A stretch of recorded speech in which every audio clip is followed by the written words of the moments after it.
Okay, if I asked you right now how you study, what would you say? I can tell you right now that the way that I studied my first semester in college is not the same way that I do now. I used to be an avid flashcard user, a Quizlet user, and really just rote memorization skills. And what if I told you that you could spend less time studying these flashcards and making these flashcards and actually learn more in less time? So, a professor by the name of Choi found in a research study that he did that college students can achieve academic success by developing some skills referred to as higher order level thinking skills.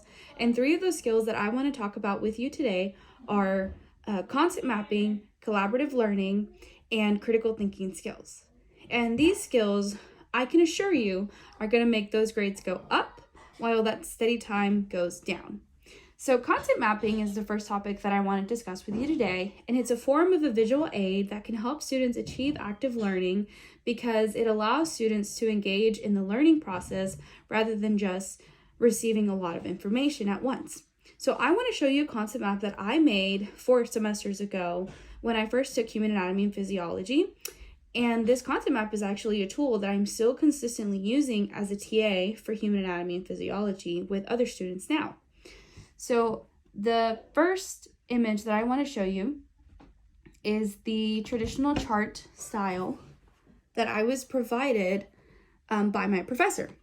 And the next diagram that I will be showing you is the actual concept map visual aid that I created that I still consistently use with other students. This visual aid that I created has helped me become more comfortable with the content itself. So I did mention that I am a TA, and if you are asking what a TA is, it's essentially the second topic that I want to go in with you today. So TAs are essentially part of the collaborative learning, and collaborative learning is basically group discussions where 2 or more students are bouncing off ideas, topics, questions, and studying together. And engaging in collaborative learning can actually help students achieve academic success for a couple of reasons. First, when you're working with other people, you are actually more willing to hold yourself accountable for your active study time. And second, if you're discussing content that you don't feel prepared for, your partner or partners can actually help aid your learning.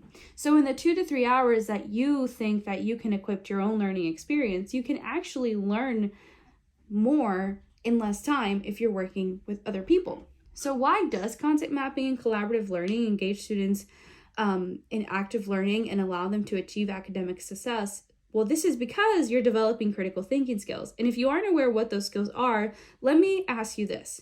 When you're sitting in a classroom with your professor, what are you doing in that moment? Are you taking notes or are you just staring off into space?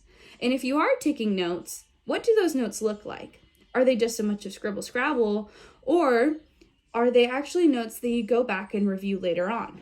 Essentially, what critical thinking skills will do is that they take you away from the traditional style that you were taught to learn. They help you expand the actual learning experience, especially when you're in the classroom and in front of your professor. So if there's anything that I want you to take today, is that learning is a journey, but memorizing is not learning. Learning is not a black and white experience, and the skills like concept mapping, collaborative learning can actually help aid your learning experience immensely. It's just a matter of time. Thank you so much. That's it. Let me see.